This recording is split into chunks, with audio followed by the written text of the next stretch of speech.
good afternoon, everyone. I was about to say good morning, but I realise we are in the afternoon. So good afternoon and welcome everyone to the digital meeting of Cabinet held today, Wednesday, 24th of November.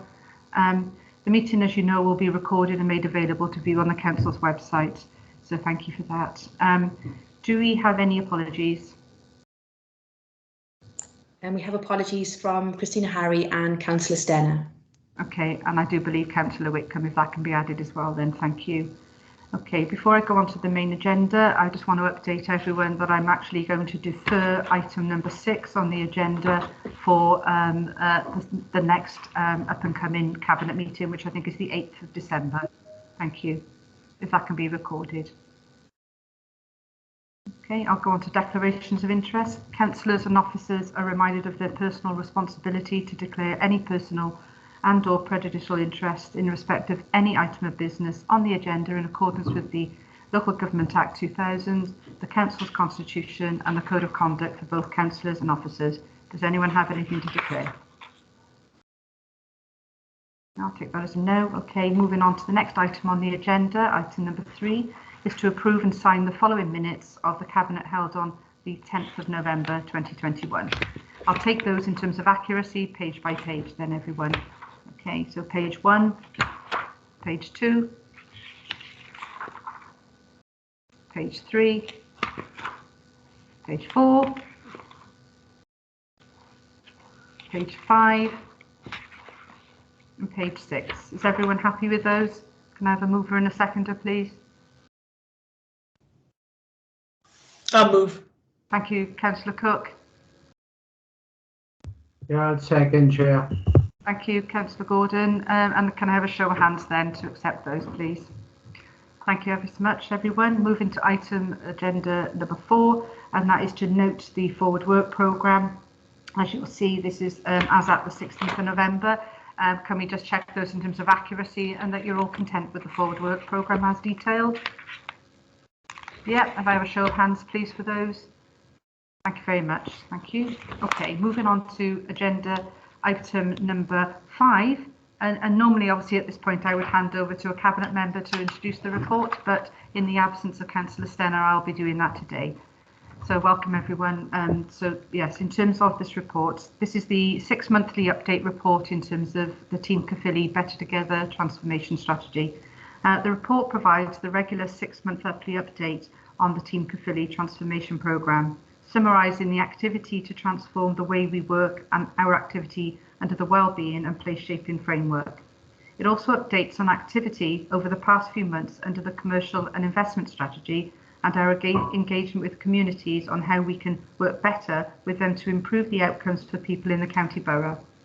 The report was discussed at Policy and Resources Scrutiny Committee on the 9th of November, when members had the opportunity to ask questions of the leads for the series of 10 corporate reviews that are underway, as well as hear the summary of activity under the Place Shaping programme. Scrutiny comments are noted in section 10 of the report. In addition, the update has been discussed with our recognised trade unions, and we are keen to keep them abreast of the work underway to transform how the council works. As you will all be aware, also an all-member seminar will be delivered in the new year so that we can continue to engage with council's democratic representatives. The recommendations to Cabinet is to note the progress made and the views of the Scrutiny Committee as pointed out in 3.1. Can I have a seconder for that, please? Yeah, I'll second the recommendations at 3.1, Chair. Thank you ever so much, Councillor Gordon. And can I bring any officer in to add anything further to the report that maybe needs to be teased out? Perhaps Sue, would you like to come in? Thanks, Leader. I just point members to 5.2 the report, which outlines the corporate reviews and provides members with quite a lot of detail of the current stage with each of them. If I pull out sort of the key areas, the strategies and policies that have been launched in the last 6 months, the Community Empowerment Fund, the Employee Volunteering Scheme, the Workforce Development Strategy and the Wellbeing Strategy. And quite exciting for us within the transformation team is the launch of the Licence to Innovate scheme. That's actually in a panel Monday night on that. So yeah, there's lots of progress being made. When I talk about progress, Leader, I'd say the progress has been good, particularly, and I think this is really key for me, but it's been delivered within the pandemic response, and I think we can't lose that this is in the middle of a pandemic and the progress being made, which is really great for myself and the team. If I can take members now to the sort of second part of the report, which is the place shaping update. In my role within education, quite a lot of these schemes sit under the 21st Century Schools programme. So just to sort of give you a recap really of the projects with approval and those that are currently planned. So expansion of our Welsh medium provision. We gained 6.4 million, 100% grant funding from Welsh medium within Welsh Government. Looking at an expansion of eCasel, which is already completed and children moved into early this year. We got expansions at Ysgol Bach, Ysgol Bro Alta and Penalta this year that will be completed next. And then we've got Cwmdew in the following year. In addition, the team has put in expressions of interest to Welsh Government for further Welsh medium expansion. So if successful, we'll be certainly bringing that information to Cabinet, hopefully in the new year. The Oakdale running track, unfortunately, because the environment we're in, we haven't had a formal opening as yet, but we're hoping to plan now in the near future. There is club usage. We are also the community using it, but we're looking to do a more formal opening in the not so distant future.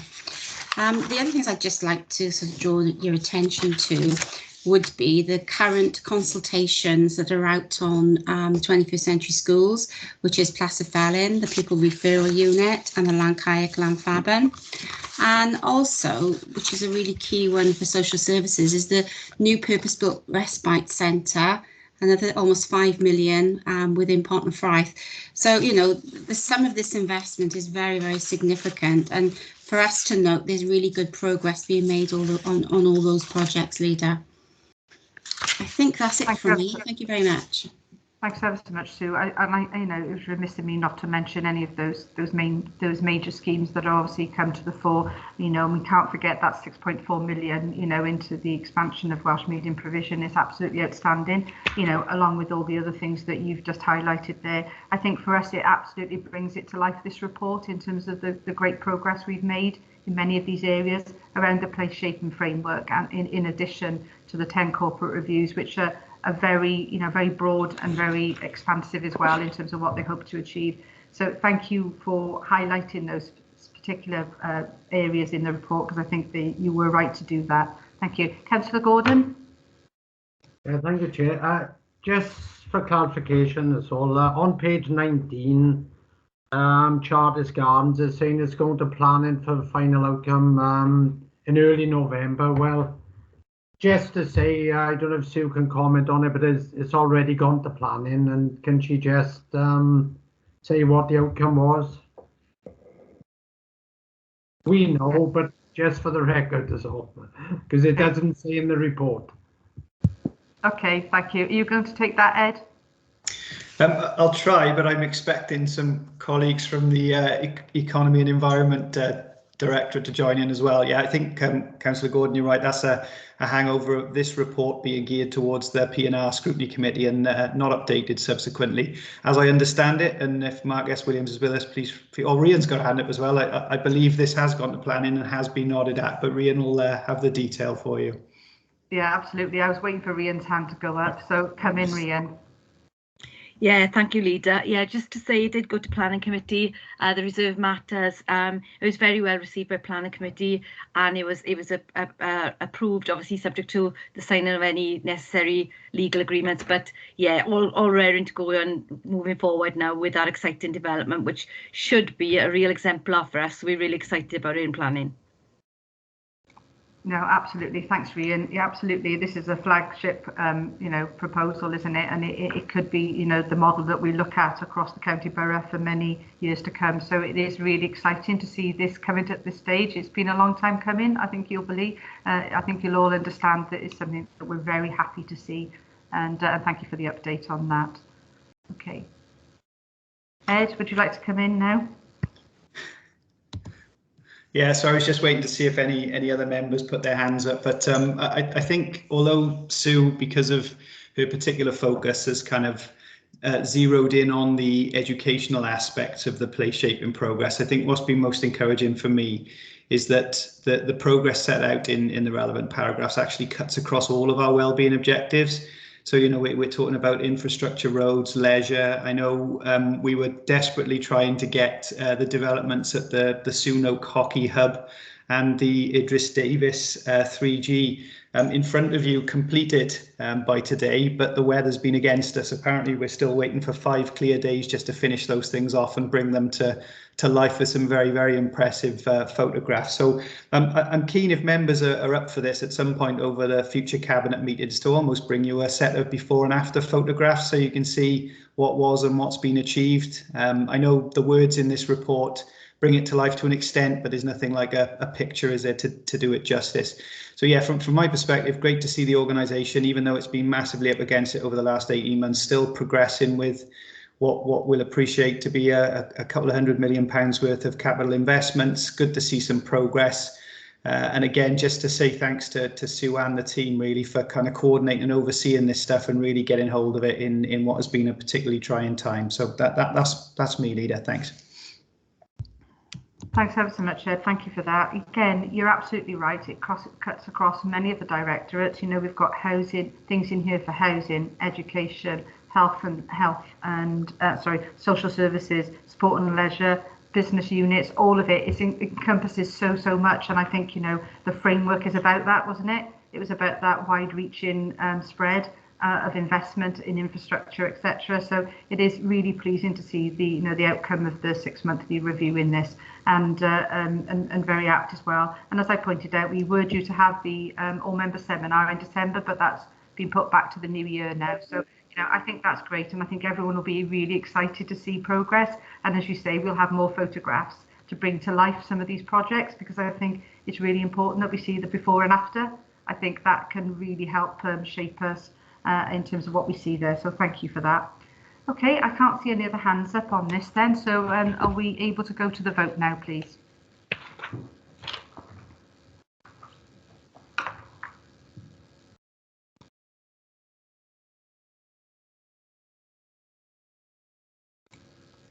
Nothing's happened my end. Is it? Oh, here it comes. Here it comes.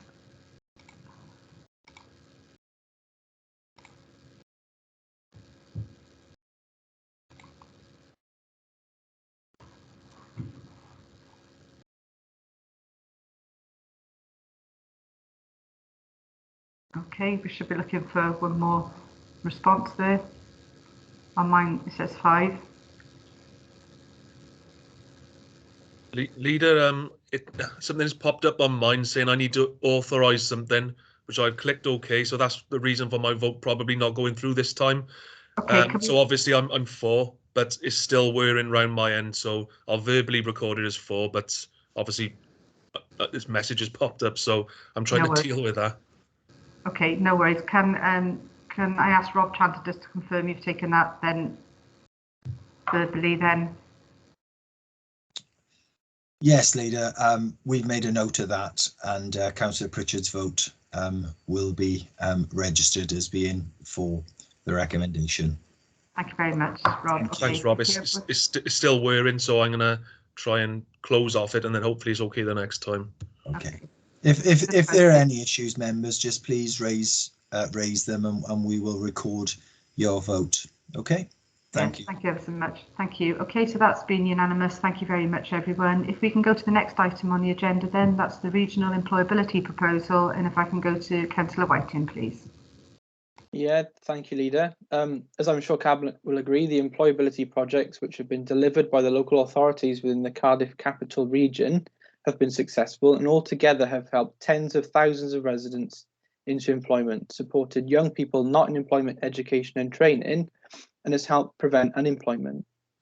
We know that as we continue through the COVID-19 pandemic and the employment challenges that's created, our role in ensuring residents receive this key support is more important now than perhaps it has ever been. As a result, the Regional Skills Partnership Local Authority Cluster Group have worked collaboratively to produce a new regional framework to act as a guide for the delivery of regional employability activities. As Cabinet will see from the attached documentation, this framework considers the current employability landscape and what we have learned from current projects and the upcoming changes in the policy landscape and labour market. With the upcoming end of the European Social Fund access in 2022, as a result of the UK's exit from the European Union, if agreed, this framework will form the basis of regional applications for post-EU funding for employability, including through the UK Shared Prosperity Fund when it's launched.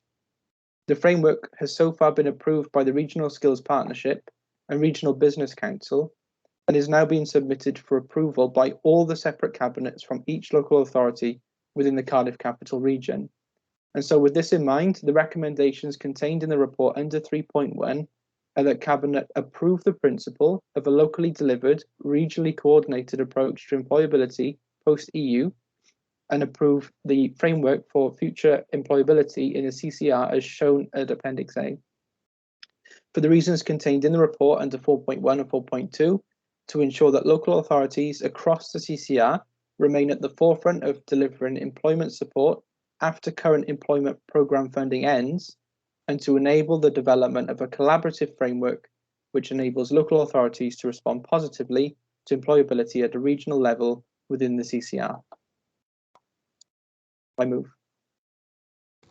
Thank you, Councillor Whiting. And if I can go to Councillor Cook, please. Yeah, thank you, Leader. I'm happy to second the report. It's important we continue to support our residents into employment and to help them progress more sustainable or better paid employment. Thank you, Leader. Thank you, Councillor Cook. Can I ask if any officers, Sue or Rian, if they want to add anything further to what's already been introduced? Yes, thank you, Leader. If I may, I just wanted to draw on a couple of points in the report, really. And really, I think it's the value of this framework. It's what's been learnt over 20 years of experience from our teams on the ground. So I think the shared principles that outlined in the report are really important ones. So just to quickly go through them, fundamentally, what we're saying is subsidiarity works. We've got good knowledge, good networks, good staff on the ground with a really good penetration into our communities. We've got a trusted brand as a local authority. We've worked with some of these participants for many, many years. Our staff members are trusted, and it takes years to develop some of these these relationships, and our teams are trusted on the ground. One of the more fundamental principles, I think, is that as local authorities, we put prevention over profit. We're motivated to tackle the root causes of unemployment, and we're not there to make a profit. And we are there to ensure that the complex needs of our participants can be met by removing barriers. Critically, and this is an important point, the continuity of provision this could provide by continuing the support on from the EU funding onwards is really important. The shared learning and the networks that we've got are key. Not only within the authority with our partners, but also across the region with other neighbouring local authorities. And the work that we do with FE and HE colleges and voluntary third sectors and the business sector is really, really fundamental. Just to re-emphasise, we've got decades of progress. And before COVID-19, our regional qualification levels were rising and unemployment was dropping to really good levels. And of course, we've been set back slightly now because of the advent of COVID. But importantly, and I think Sue would echo this, one of the key things for us is that in this new shared framework, we see participants as people on a journey and not as individual projects. And by bringing all of these different component parts together into one framework, we can meet the needs of the user without them worrying about which programme they're on, because there's one comprehensive framework that we can target to meet their needs. So there's a commonality of delivery and coordination, and we will be able to assess the needs of individuals and not treat them as sort of individual projects on different sort of work streams. Also, as COVID has demonstrated, this new framework will give us the flexibility we need to respond rapidly to workforce demands. So I think the key thing for us is that diagram 2 illustrates the framework. It's one framework. It will tackle the barriers to employment, and and importantly, as Councillor Whiting said, this is just a framework for moving forward to form the basis of a future bid on a regional basis to be delivered locally by the local authorities on the ground, for us to put forward a bid to shared prosperity in the future. But of course, at the moment, we don't know what the Shared Prosperity Fund actually is going to look like, but we're just getting prepared in readiness. So I think I don't want anything further to add at this point, Leader. Thank you. Unless you've got anything further to add. Thanks ever so much, Rhian. Sue, did you want to add anything further? Yeah. Just briefly, Leader, just to echo what Rhian has said, and basically what this report does, if agreed by Cabinet today, is put us in as an authority with our 10 partners in a really good position for bidding for any funding that central government are offering under the Shared Prosperity Fund to really make a difference in our communities. You know, we have got, you know, it's not we, you know, the organisation has got some really good success and experience in this area on the ground for many, many, many years. And, you know, we're not here for profit, we're there to support our communities. So we think we're best placed to offer this provision. So this report will put us in the best position to bid into this funding in the future. Thank you, Leader. No, thanks both Rhian and Sue for that. You know, it's really helpful to us to hear it from your perspective. But, you know, I am really pleased to see this report here today because I think this is fundamentally where we need to be. I think this is absolutely that continuation of support, and we know how vital that is to act as enablers, you know, on that journey for those individuals again. And you're absolutely right that it's not about profit. This is about providing that support and the mechanisms to enable employment, and that's what we want to see because that helps everyone, doesn't it? You know, this is key. I'm really, really pleased to see this report in front of us today. Councillor Whiting, would you like to come in again? Yeah, thank you, Leader. It's just a question on behalf of Councillor Whitcomb, who I know would have asked this if he was here. The question is just for clarification, and I know there's a lot of uncertainty at the moment with, you know, the SPF and things like that. But could you just briefly set out how this framework would fit in with the other existing employability programmes run by Welsh Government and the Department of Work and Pensions?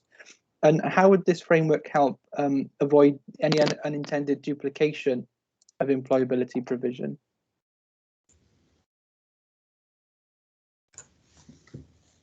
Who's going to take that? Shall I come first and then you, Rhian? Okay, go on then, Sue. Thank you, Councillor Whiting. I think from my perspective, and I'm sure Rhian will share this view, this is almost a even better position than we're in now, because within my teams, I think I've got about 5 or 6 different employment programmes targeting different groups of individuals.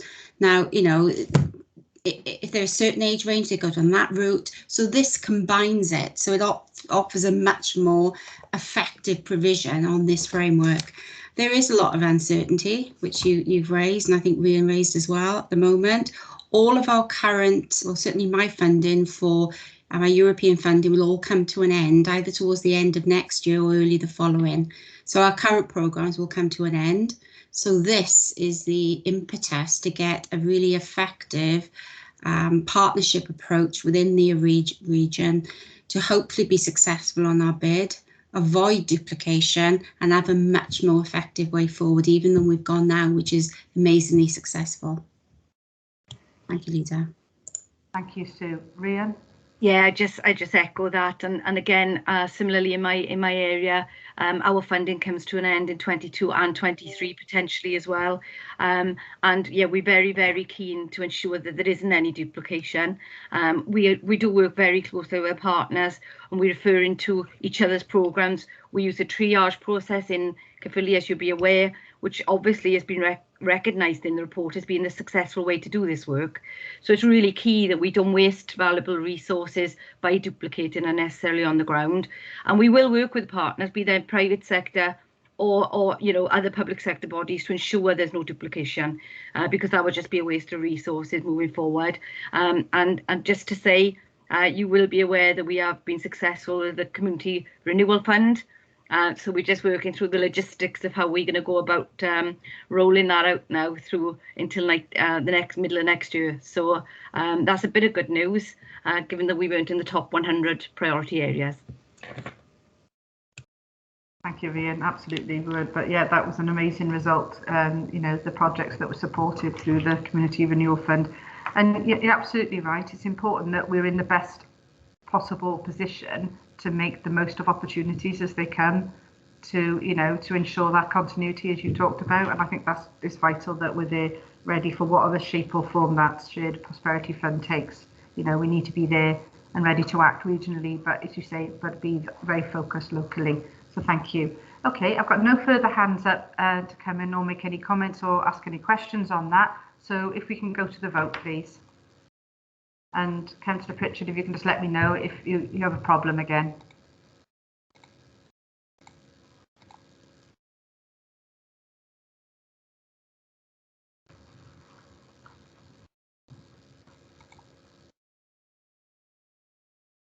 Yes, leader. Nothing. It's just whirring. No option is coming up at all. Okay, if I can just have how you're voting then, please. I'll be voting for.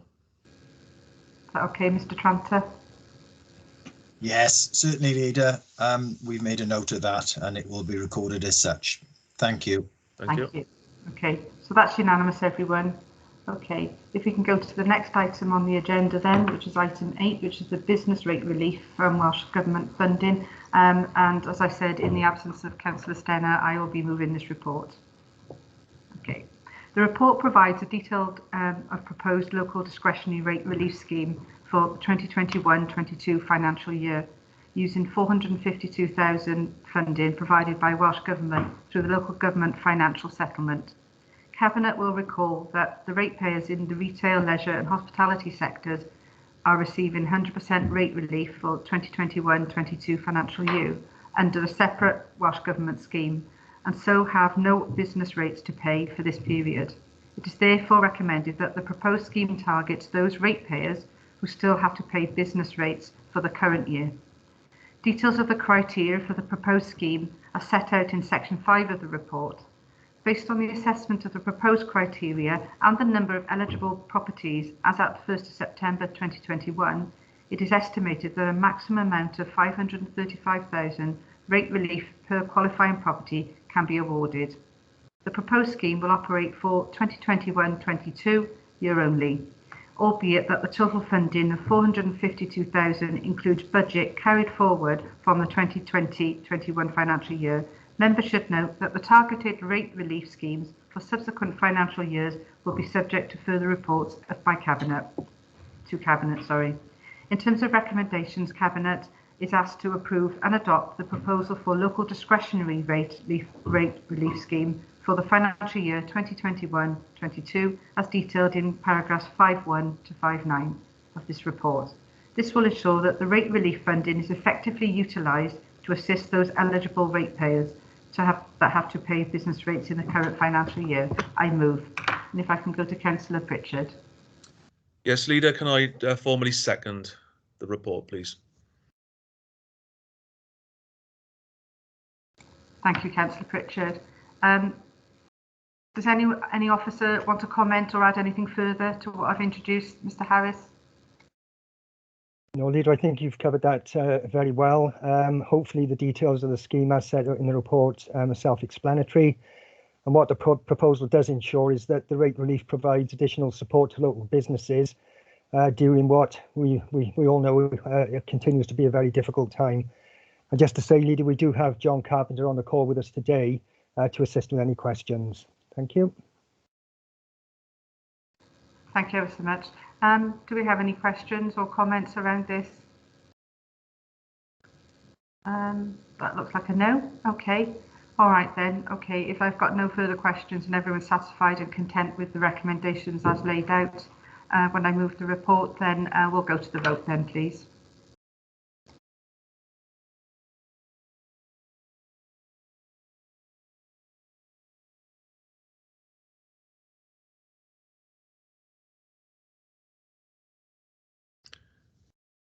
Okay, leader, can I vote for, please?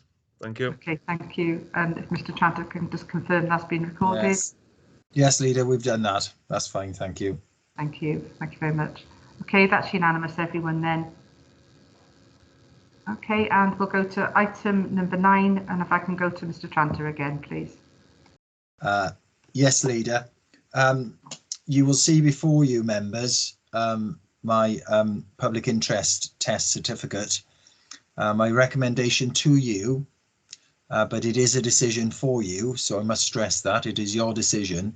But my recommendation to you is that you, before you consider the next report, you exempt the press and public from this meeting. My rationale for saying that is that the report contains certain financial information about the company involved and indeed about the council. And furthermore, it contains some legal advice as well that we have obtained for your consideration. So my recommendation to you is that you exclude the press and public. But as I say, that is a matter for you as a cabinet as a whole to decide. I hope that helps, but if there are any questions, please don't hesitate to let me know. Thank you. Okay, thank you for that. Councillor George? Yeah, thank you. Can I move the recommendations? Okay, thank you. Councillor Cook? Yeah, thanks, Leader. Can I second, please? Okay, thank you. Okay, then if we can go to the vote on that, please, then.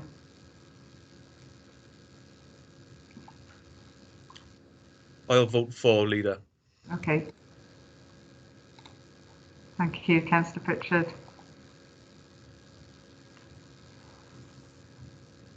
That's unanimous then, Mr. Tranter. Yeah, so there we are, Leader. You voted to exclude the press and public. So if you could just give us a few minutes, a very short period, just to switch the recording off, and then we can take that next report. Thank you. Yeah, that's fine. Thank you ever so much. We'll just hold there for a few